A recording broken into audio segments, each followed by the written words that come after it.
India, a nation renowned for its diversity, a tapestry of faiths and cultures, now grappling with a troubling reality for one of its communities. Today, we're here to shine a light on the challenges faced by Christians in India, a story marked by rising violence, restrictive laws, and the targeting of vital humanitarian work. The data paints a stark picture, a fourfold increase in cases of violence and harassment in roughly a decade. Particularly noteworthy is the spike after 2017-2018, coinciding with the spread of anti-conversion laws and the emboldenment of vigilante groups. It's critical to note that these tallies don't even include the extraordinary violence that erupted in Manipur in 2023, where ethnic conflict intertwined with religion led to over 350 churches being destroyed in just a few months. The United Christian Forum chose to omit the Manipur riot figures from its national dataset, viewing that conflict as a separate ethno-political issue. Even without such outlier events, the alarming frequency of attacks, as UCF describes it, means that Christians in parts of India face the risk of persecution as a near daily reality. A central factor in this persecution has been the expansion of anti-conversion laws in India, especially under BJP state governments.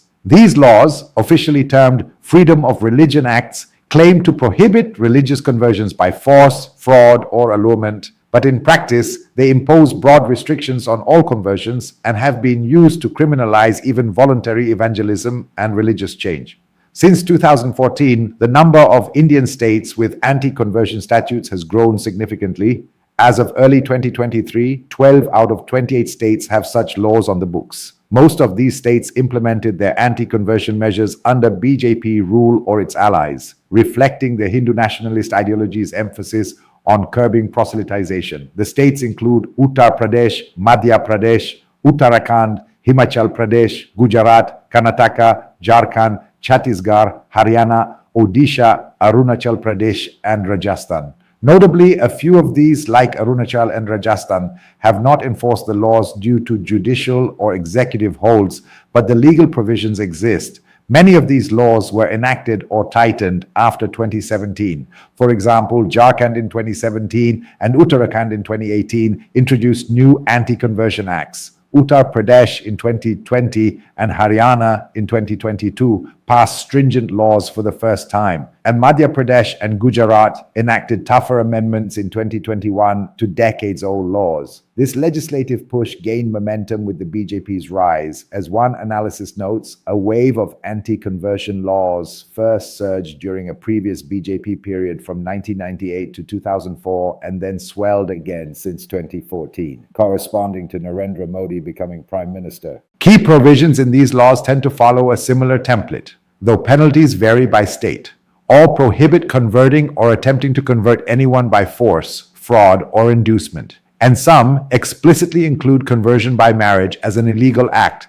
Many statutes require those officiating or facilitating a conversion, and often the person converting as well, to give advance notice ranging from 1 to 2 months to the district authorities and seek official permission or acknowledgement. Failure to do so is itself treated as a criminal offense. Several laws make the offenses non-bailable and cognizable, meaning police can arrest without a warrant and courts are cautious in granting bail. The punishments prescribed are severe. Typically, converting someone through prohibited means can invite 2 to 3 years imprisonment, which rises to 10 years or more if the convert is a minor, a woman, or belongs to a scheduled caste or tribe, a marginalized class. Some states define mass conversion, such as the conversion of 2 or more persons at once, as an aggravated offense with enhanced penalties up to 10 years in prison. For instance, the Karnataka Protection of Right to Freedom of Religion Act 2021 imposes 3 to 5 year terms and 25,000 rupee fines for general violations, but 3 to 10 year terms and 50,000 rupee fines if women, minors, or Dalits and tribals are involved, and 3 to 10 years with 100,000 rupee fine for mass conversions. Another common clause added in states like Uttar Pradesh, Uttarakhand, and Haryana criminalizes concealing religion for marriage or declares interfaith marriages void if done solely for conversion.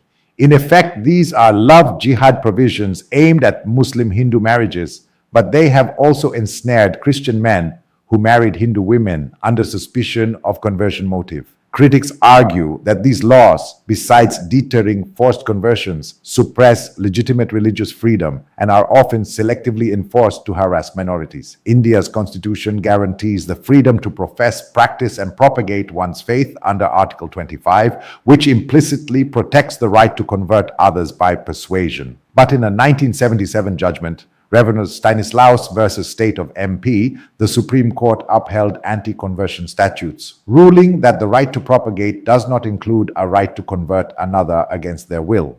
Taking cue from that precedent, state laws frame conversion as a matter affecting public order and thus within their authority to regulate. However, what constitutes force or allurement is often vaguely defined. Offering charity, education, or healthcare has been interpreted by some authorities as illegal inducement if the recipients happen to adopt Christianity. The burden of proof can effectively be shifted onto the accused to prove a conversion was voluntary, as seen in Gujarat's 2021 amendment, parts of which were stayed by the High Court, for presuming interfaith marriages to be coercive unless proven otherwise. The Himachal Pradesh High Court similarly struck down in 2012 a requirement that individuals notify the state before converting, calling it an unconstitutional invasion of privacy and belief. Despite such rulings, newer laws reintroduced similar clauses. In late 2022, the Madhya Pradesh High Court issued an interim order restraining the state from prosecuting adults under the notice requirements of its 2021 Act, noting that citizens must not be prosecuted merely for failing to inform the magistrate of a personal decision to change faith. The court referenced prior judgments that found these notice mandates to violate fundamental rights. Challenges to the anti-conversion laws of several states, Madhya Pradesh, Uttar Pradesh, Gujarat, Uttarakhand, Himachal, and Karnataka, have been filed in various high courts and the Supreme Court, arguing that the laws conflict with constitutional guarantees of religious freedom, equality, and the right to privacy, especially in the context of marriage. As of 2025, the Supreme Court has not yet delivered a final verdict on these petitions, though it has clubbed many of them for a comprehensive hearing. Meanwhile, the central government's stance has been strongly in favor of these laws. In November 2022, the BJP-led union government told the Supreme Court that the right to freedom of religion does not include a fundamental right to convert others, and it suggested India may even need a national anti-conversion law to curb fraudulent conversions. The Supreme Court bench, while hearing a BJP activist's PIL on forced conversions, commented that they are not against conversions per se, but warned that forced conversions are dangerous and could threaten national security. These remarks were seized upon by proponents of the laws to justify harsher measures, even as minority rights advocates feared the court's language could embolden further witch hunts. Indeed, the ruling party's 2022 state election manifesto in Uttar Pradesh explicitly promised harsher penalties for interfaith marriages deemed fraudulent. And in July 2024, Uttar Pradesh went on to amend its anti-conversion statute to impose longer jail terms and make the law even more stringent, a move that Christian leaders protested as weaponization of a law prone to misuse. The constitutionality of these laws thus remains a contentious issue. International human rights law, by contrast, clearly upholds the right to convert and be converted by voluntary choice. The right to have or to adopt a religion of one's choice is protected by instruments like the ICCPR, and even the right to persuade others to change religion is protected as part of manifesting one's faith. Coercion in conversion is forbidden, but what India's anti-conversion laws do is cast a cloud of suspicion over all conversions, treating normal evangelism or charity as potential crime. The United States Commission on International Religious Freedom has stated that these anti-conversion laws are too often the basis for false accusations, harassment, and violence against non-Hindus that occur with impunity. In short, the laws provide a legal weapon to Hindutva activists. Simply accusing a pastor or NGO of allurement or forcing conversion is enough to trigger police action. Even if the case collapses in court for lack of evidence, the process, raids, arrests, media stigma is the punishment. As one commentary noted, the need to acquire an official permit for religious conversion in some states raises the fundamental question of whether the government is protecting citizens from coercion or impeding the private right of belief. Christian organizations have a long history of providing humanitarian services in India, running schools, orphanages, hospitals, leprosy asylums, and rehabilitation centers for the poor and sick. In recent years, many of these works have come under suspicion and attack, often through false allegations that their real aim is to proselytize Hindus under the guise of charity. The targets include orphanages, children's homes, clinics for HIV/AIDS patients, and facilities caring for leprosy-affected persons, precisely the activities for which Christian missionaries are well known and which often serve the most neglected communities. False FARs and official investigations have been used to harass such institutions, sometimes leading to closure of facilities or loss of funding, even when no wrongdoing is proven. One prominent example was the case against the Missionaries of Charity, the order founded by Mother Teresa in the state of Gujarat. In December 2021, police in the city of Vadodara filed an FIR accusing MC nuns of attempting to convert the girls in their care to Christianity. The nuns ran a shelter home for destitute and abandoned girls. Nirmala Shishu Bhavan and a government child welfare officer alleged that some girls were made to wear crosses and read Christian prayers. The authorities invoked Gujarat's Freedom of Religion Act and even accused the nuns of hurting Hindu religious sentiments. The fallout was dramatic. The nuns were interrogated, faced potential arrest, and had to seek anticipatory bail, and the charity's reputation was maligned in local media as converting poor children. However, when the case reached court, it fell apart.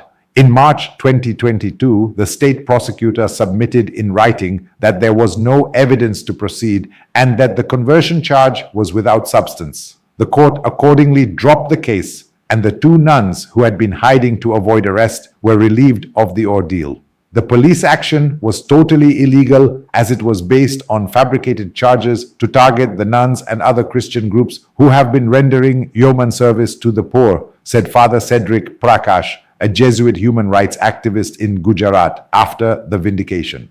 Indeed, the incident highlighted a pattern: baseless accusations disrupting the operations of Christian charities.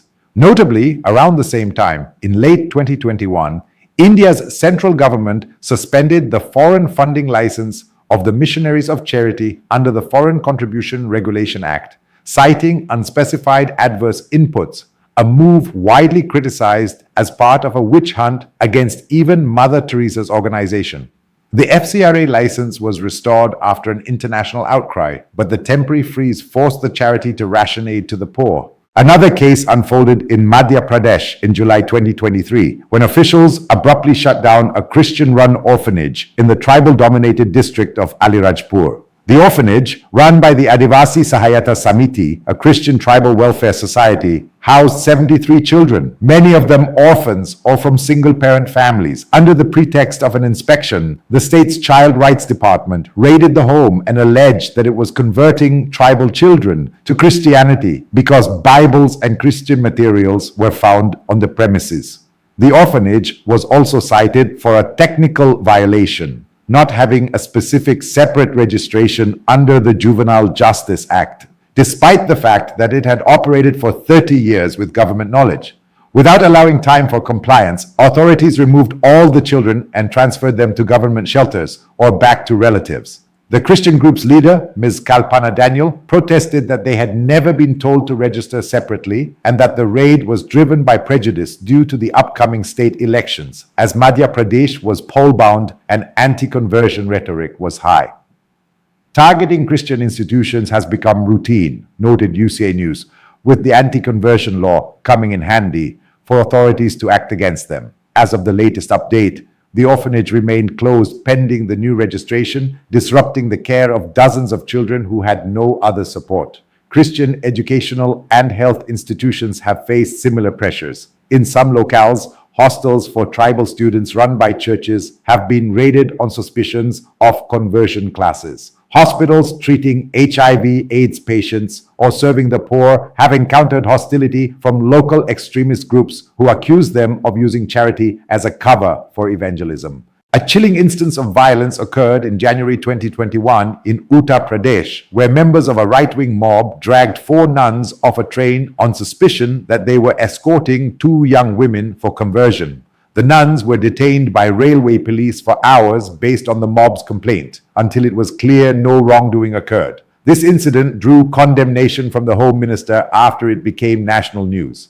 Even leprosy care, historically associated with Christian missions, has not been spared. In one case predating the current period, in 2011, a Christian worker in Bangalore, Karnataka, who invited 80 leprosy patients to a prayer service, was beaten by extremists and arrested under false conversion charges, even though the patients testified they were not being converted, they were Hindu and had come willingly. Police charged him with outraging religious feelings under IPC 295A simply for praying with the group. This illustrates a long-standing suspicion that any kindness by Christians towards vulnerable people, be it offering food, education, or medical care, is somehow an inducement to convert. While that case occurred in 2011, Christian aid workers say such accusations have intensified post-2014 under the vigil of Hindutva groups. Additionally, the government has used bureaucratic levers to constrain Christian NGOs. Many Christian-run charities have struggled with the renewal of FCRA licenses, vital for receiving international donations. For example, Compassion International, a major US-based Christian humanitarian NGO working in India for decades, was forced to shut operations in 2017 after its FCRA was blocked, allegedly because local partners were accused without evidence of religious conversion activities. Smaller indigenous Christian NGOs have faced income tax raids and registration hassles. In 2020, Amnesty International pointed out that authorities often cite illegal conversion as a reason to cancel funding for NGOs, part of a broader crackdown on civil society. The net effect is a climate where Christian social work, even when it fills critical gaps in welfare, is viewed with suspicion by officials if it involves Hindus adopting Christianity. This has had a chilling effect on some charities. Others continue their work but under constant threat of local complaints or legal scrutiny. Church leaders argue that this violates the spirit of seva, service, that should transcend creed. In the words of the Evangelical Fellowship of India, the weaponization of these controversial conversion laws has enabled harassment of law-abiding citizens doing humanitarian work. Nonetheless, Christian organizations, citing their constitutional rights, vow to continue serving the needy. As the director of the Shat Madhya Pradesh orphanage said resolutely, "We will continue our work once registration issues are sorted." The deteriorating treatment of Christians in India has drawn strong responses from domestic civil society, Indian Christian leaders, and international human rights watchdogs. There is a broad consensus among these observers that the past decade has seen a serious regression in religious freedom in India. The United Christian Forum, a nationwide Christian rights network, has been at the forefront of tracking incidents and assisting victims via a helpline. UCF has repeatedly raised alarms about draconian anti-conversion laws and mounting violence. In 2023, UCF's national convener, A.C. Michael, highlighted that false conversion cases are often filed by vigilantes with no actual converts complaining, and that police bias means FIRs are filed against victims of attacks while offenders walk free. UCF's data releases have been instrumental in quantifying the fourfold rise in attacks. On December 31st, 2024, over 400 senior Christian leaders and 30 churches issued a joint appeal to the President and Prime Minister to intervene against the violence, noting that Christmas 2024 saw a spate of attacks on Christians across multiple states. This letter, not the first of its kind, implored India's top leadership to uphold the rule of law and protect minority rights, though it remains unanswered as of this writing. The Evangelical Fellowship of India, an umbrella for Protestant churches and agencies through its Religious Liberty Commission, has documented annual hate crimes reports. Back in 2019, EFE's report to the US Congress noted over 1,000 incidents in the past 5 years, from 2014 to 2018, of violence against Christians. EFE has protested the misuse of conversion laws, especially against Dalit and tribal Christians. In November 2024, reacting to Uttar Pradesh's new harsher law, EFE's convention declared that the increasing stringency of anti-conversion laws could be misused to harass law-abiding citizens, directly infringing on the fundamental right to freedom of religion. Catholic bishops and laity have also spoken out. For instance, the Archbishop of Bangalore in 2021 publicly condemned the proposed Karnataka anti-conversion bill as divisive and warned it would be used to intimidate Christians. The Catholic Bishops' Conference of India in early 2022 wrote to the Home Minister, documenting nearly 300 attacks on Christian institutions in 2021 and asking for federal protection. When Prime Minister Modi attended a Catholic Christmas event in 2024, Catholic leaders subtly reminded him that peace and harmony at home would be the true test of religious freedom, implicitly urging him to rein in the hate crimes. Veteran Christian activist John Dayal, former president of the All India Catholic Union, has been a vocal critic in media, calling out government silence. He observed that Modi's international outreach to Pope Francis and the churches is window dressing so long as daily 2 cases of targeted hate violence happen in India unaddressed. Prominent Indian human rights groups like the People's Union for Civil Liberties and the Citizens for Justice and Peace have conducted fact-finding inquiries. A partial report on 2021 communal incidents in Chhattisgarh found that Christian Adivasi villagers were being threatened to reconvert to Hinduism and faced social boycotts, essentially a campaign of forced Ghar Wapsi, reconversion in some areas aided by local officials' apathy. Such findings were echoed in a December 2022 investigation by civil society into attacks in Narayanpur, Chhattisgarh, where more than 500 tribal Christians were driven out of their homes by mobs for refusing to renounce Christianity. Civil rights activists have petitioned high courts to take cognizance of these orchestrated attacks. In one instance, the Chhattisgarh High Court ordered protection for displaced Christian families after advocacy groups highlighted their plight. Nonetheless, activists frequently lament that justice is elusive and that India's much praised constitutional secularism is being undermined. The United States Commission on International Religious Freedom, USCRF, an advisory body, has been one of the most critical international voices. Since 2020, it has repeatedly recommended that the US State Department designate India as a country of particular concern for egregious violations of religious freedom. In its reports, USCRF has documented the ongoing persecution of India's religious minority communities, specifically mentioning Christians along with Muslims. It noted that Father Stan Swamy, an octogenarian Jesuit priest and tribal rights activist, died in custody in 2021 after being jailed on dubious terrorism charges, calling his death a stark reminder of the risks faced by those advocating for minorities. A 2023 US IRF issue briefing underscored how state anti-conversion laws violate international human rights norms and often lead to false accusations, harassment, and violence against Christians. Commissioners have urged targeted US sanctions on Indian officials involved in severe violations. Human Rights Watch has raised concerns in its world reports and submissions to the UN. In a 2022 submission to the UN Universal Periodic Review, HRW, along with Amnesty and others, stated at least 10 Indian states forbid forced religious conversion, but they misuse the laws to target Christians and to harass and arrest Muslim men in interfaith relationships.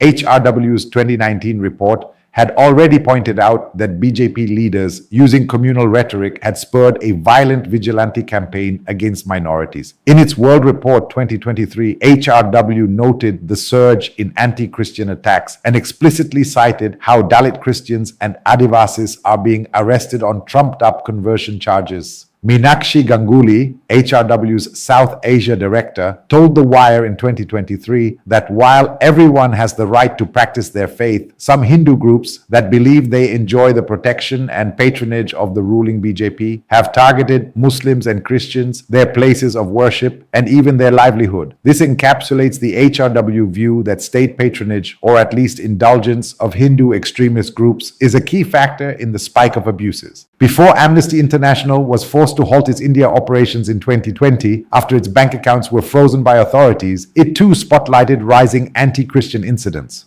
In an August 2020 briefing, Amnesty India detailed dozens of attacks on Christians in the first half of that year and called on the government to act against hate crimes rather than deny them. In November 2022, Amnesty, jointly with other NGOs, urged India at the UN to accept recommendations to protect religious minorities, highlighting increasing violence and hate speech, and specifically flagging the adoption of discriminatory policies such as anti-conversion laws during the BJP regime. Amnesty's European branch in 2023 co-issued a statement asking the EU to press India to reverse its abusive and discriminatory laws and policies against Muslims, Christians, and other minorities. The official US International Religious Freedom reports for India in recent years have echoed many of these concerns. The 2023 State Debt Report noted Christians and Muslims were arrested under laws banning forced conversions, which in some cases were used to harass and imprison them on false charges or for lawful religious practices. It also confirmed that police in several instances assisted mobs or filed cases against Christian victims. The report mentioned that 93 former Indian bureaucrats wrote to the PM about the harassment of Christians and that by March 2023, at least 16 confirmed arrests of Christians under anti-conversion laws had occurred, a number that is likely a low estimate. Other countries' parliaments have taken note as well. For example, the UK House of Commons held a debate in February 2022 on the persecution of Christians in India, during which MPs cited evidence that conditions have deteriorated and raised specific cases such as the imprisonment of pastors and the killing of priests.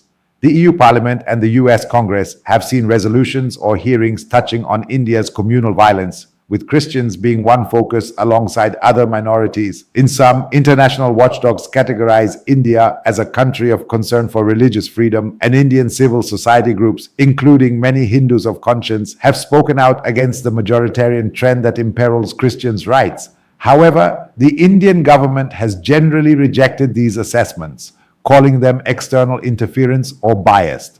Prime Minister Modi and other officials insist that India's constitution is the guarantor of religious freedom and that minorities are not mistreated. Yet this insistence rings hollow to many, given the mounting body of documentation. As the US State Department report diplomatically noted, the actions and statements of ruling party members often contradicted the government's positive statements on religious freedom and urged India to investigate and take legal action against those responsible for violence. So far, meaningful accountability is scarce, but the fact that these issues are being raised in global fora adds pressure on India to align practice with professed principles. Over the period 2014 to 2025, the treatment of Christians in India has undeniably worsened by most measurable indicators. False criminal cases against pastors and Christian workers have proliferated under the cover of newly minted anti-conversion laws, resulting in hundreds of arrests and protracted trials that have upended lives and ministries. Violent attacks, from church burnings to mob beatings, have become alarmingly frequent, rising from occasional incidents a decade ago to a point where on average 2 attacks happen every day somewhere in the country.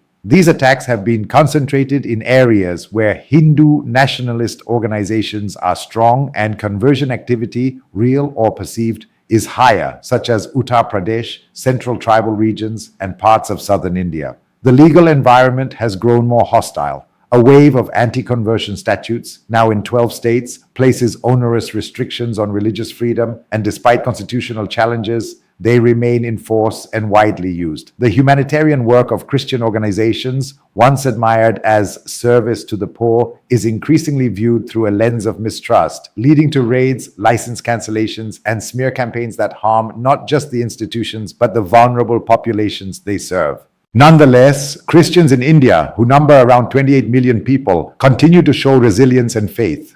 Many have adapted by exercising even more caution in worship gatherings. Some rural house churches meet in smaller numbers or different timings to avoid attracting mobs. Legal advocacy by Christian networks has grown. For instance, the UCF helpline provides immediate assistance when a pastor is arrested or a church attacked, connecting victims with lawyers and media. Indian courts, when moved, have sometimes given relief, as seen in the acquittals of false conversion accused and the interim stays on draconian provisions of laws.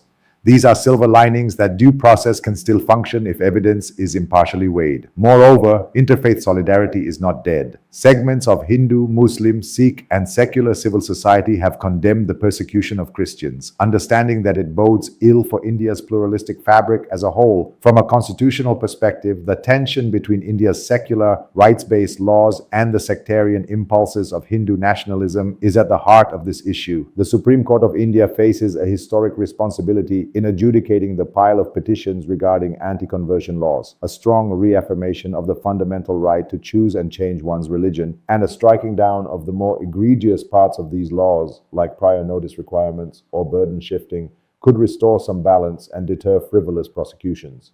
Additionally, enforcing accountability for violence is critical. If even a few mob leaders and radical perpetrators of church attacks are convicted and punished under India's criminal laws, which do exist to handle vandalism, assault, hate speech, and more, it would send a message that the state does not condone such lawlessness. Thus far, that message has been muddled at best. Internationally, India has been sensitive to its image as a diverse democracy. Continued spotlight from bodies like the US CRF, United Nations, and global media, as well as quiet diplomacy by partner countries, may encourage the government to recalibrate. For instance, after communal flare-ups, the central government has occasionally issued advisories to states to maintain order. In early 2023, facing criticism, the Home Ministry even asked certain states for reports on attacks against Christians, though the outcomes of those inquiries remain unclear. In conclusion, the decade under review, 2014 to 2024, has been a period of considerable trials for India's Christian minority. The data and cases compiled here demonstrate clear patterns: a rise in communal vigilantism, often tacitly abetted by sections of the state, the use of law as an instrument of religious nationalism, casting a chilling effect on minority rights, and the persistence of constitutional voices of resistance trying to hold the line on India's secular promise. As India moves forward, the trajectory is not irredeemable, but reversing the trend will require both legal reform, repealing or reading down anti-conversion laws that subvert fundamental rights, and a political will to unambiguously uphold pluralism. Absent these measures, Christians in India will likely continue to face a fraught environment of suspicion, hostility, and injustice, even as they remain steadfast in their faith and contributions to society. The Supreme Court's pending interventions and the 2024 general elections and beyond may prove pivotal in determining whether the coming years see an improvement or further regression in the plight of India's Christians. For now, observers and believers alike hold on to hope that the Constitution will be the real holy book guiding India's governance, to quote Prime Minister Modi's own 2016 speech, and that equality and freedom of faith for all citizens can be reclaimed not just in words but in practice. Thank you for listening, and let's keep this conversation alive to advocate for a more just and inclusive future.